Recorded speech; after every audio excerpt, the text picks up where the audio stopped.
Assalamualaikum warahmatullahi wabarakatuh. Perkenalkan, nama saya Windiawati Dama, Universitas Negeri Gorontalo, Prodi Pendidikan Biologi, jurusan Biologi. Nah, tujuan saya membuat video ini ialah untuk memenuhi tugas mata kuliah kultur jaringan di mana kami disuruh buat rancangan proposal untuk tanaman langka. Nah, saya mengambil tanaman langka yang di daerah saya itu belimbing dengan judul Rancangan Perbanyakan Tanaman Averrhoa carambola L atau belimbing menggunakan teknik kultur jaringan dengan metode cangkok pucuk.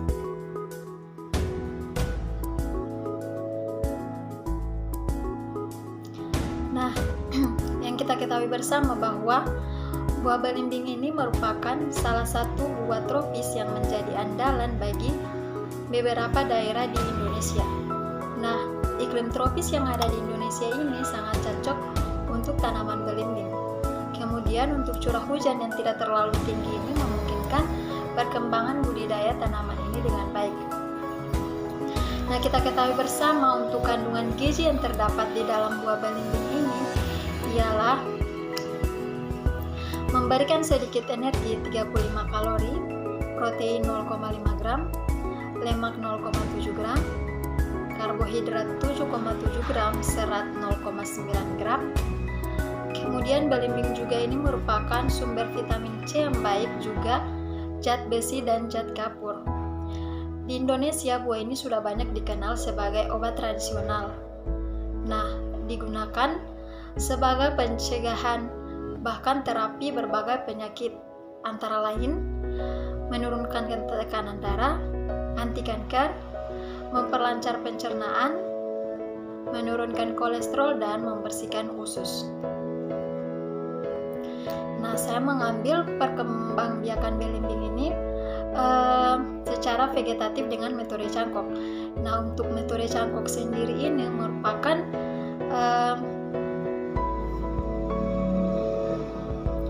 sebuah metode baru yang diperkenalkan oleh Insinyur Trijono, DSMP, selaku dosen Fakultas Pertanian Universitas 11 Maret Surakarta. Nah, cara yang dilakukan pada cangkok pucuk ini mempunyai sedikit perbedaan dengan cangkok-cangkok seperti yang biasa. Nah, di sini dengan cara menyayat batang secara miring dan bagian pangkal ujung batang hingga 3/4 bagian. Namun batang yang disayat tersebut tidak sampai putus. Lalu di tengah sayatan diberi sedikit media dan ditutup dengan media. Nah, untuk waktu yang baik mencangkok ini ialah saat permulaan musim hujan. Kemudian untuk cabang yang akan dicangkok ini dipilih yang kuat dan sehat.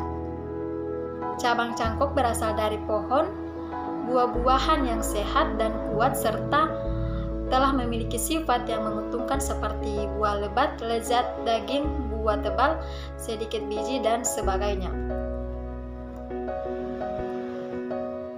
Nah, untuk perbanyakan belimbing secara vegetatif dengan metode cangkok ini merupakan terobosan baru, di mana mengingat minimnya buah belimbing yang di daerah saya, maka perbanyakan vegetatif secara cangkok pucuk ini diharapkan dapat menghasilkan buah belimbing yang berkualitas dan berkuantitas tinggi, serta menambah jumlah tanaman belimbing yang lebih produktif.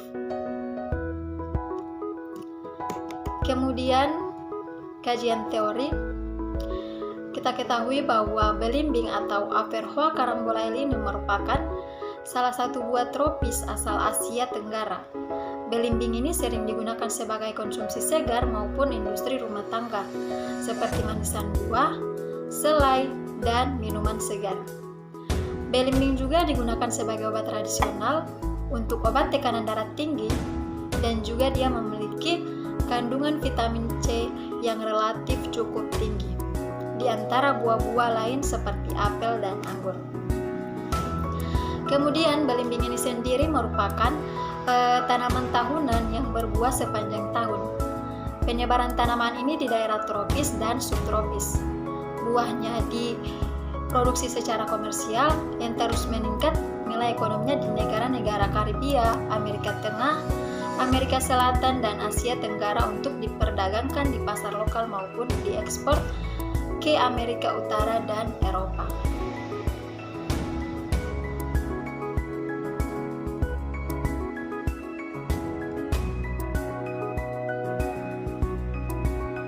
Kemudian kita ketahui bersama bahwa perbanyakan tanaman ini ada dua cara di mana dilakukan secara seksual atau generatif dan secara seksual atau vegetatif. Nah, saya mengambil secara vegetatif.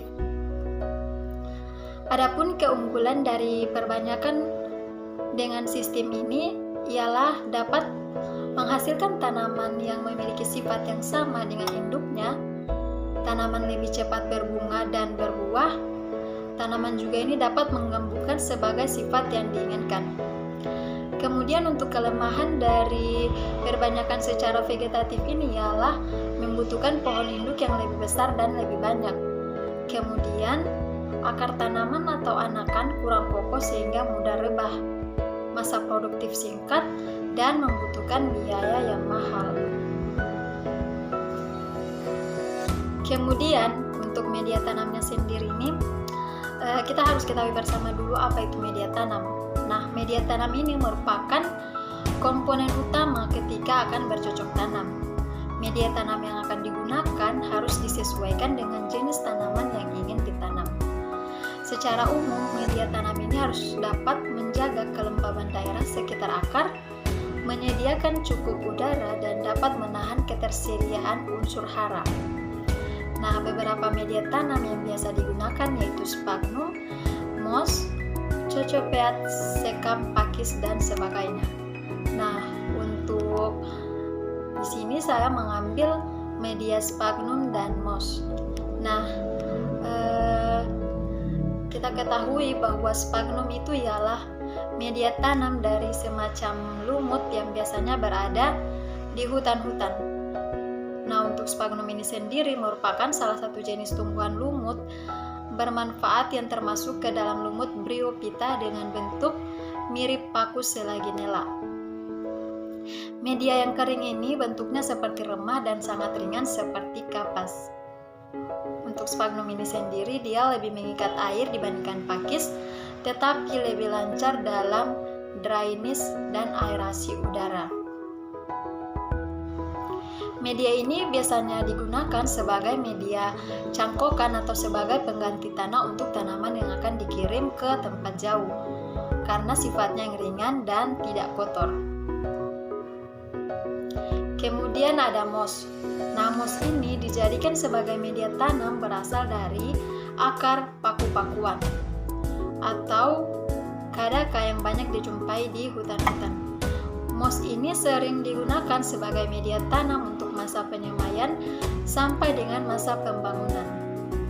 Untuk media ini sendiri mempunyai banyak rongga sehingga memungkinkan akar tanaman tumbuh dan berkembang dengan leluasa.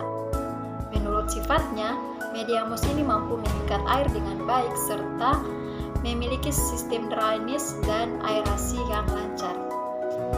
Kemudian ada zat pengatur tumbuh iba. Nah, penggunaan auksin diantaranya adalah untuk merangsang perkecambahan dan pertumbuhan biji, merangsang perakaran stek cangkok dan bagian tanaman lainnya dalam usaha perbanyakan tanaman secara vegetatif.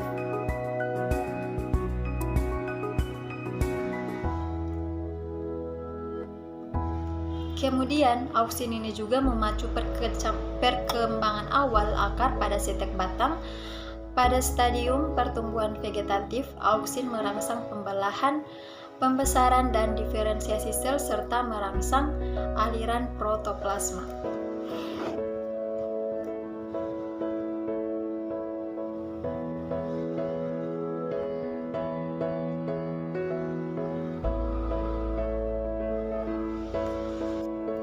Kemudian, iba mempunyai sifat yang lebih baik dan efektif dari IAA dan NAA. Dengan demikian, iba paling cocok untuk merangsang aktivitas perakaran karena kandungan kimianya lebih stabil dan kaya kerjanya lebih lama. Nah, untuk IAA biasanya mudah menyebar dan ke bagian lain sehingga menghambat perkembangan serta pertumbuhan tunas. Sedangkan NAA dalam mempergunakannya harus benar-benar tahu konsentrasi yang tepat yang diperlukan oleh suatu jenis tanaman. Bila tidak tepat akan memperkecil batas konsentrasi optimum per akaran. Jadi di sini saya mengambil auksin jenis IBA ini mempunyai aktivitas auksin yang lemah, tetapi pada tingkat konsentrasi tinggi, IBA menyebabkan sel mengalami kematian. Sifatnya, kemudian IBA sendiri ini sifatnya persisten atau artinya penguraian oleh enzim-enzim tanaman dapat dikatakan sangat lambat. Demikian juga transkulasi atau pengangkutan ke bagian lain, IBA ini berjalan lambat sehingga IBA tetap berada di sekitar tempat aplikasinya. Ketiga sifat tersebut menyebabkan IBA ini efektif dalam induksi perakaran. Kemudian bahan dan metode. Nah, bahan yang digunakan di sini dalam penelitian meliputi tanaman belimbing. Alat yang digunakan meliputi silet, pisau, silet atau pisau, plastik, busa dan tali rafia, label nama, dan alat tulis. Kemudian metode yang dipakai di sini ialah menggunakan rancangan acak lengkap atau RAL dengan 2 faktor perlakuan dan 4 kali ulangan. Nah, faktor pertama dalam macam media yaitu sphagnum 1, sphagnum 2 dan MOS. Kemudian faktor kedua adalah konsentrasi IBA dengan konsentrasi 100 ppm, 150 ppm dan 200 ppm.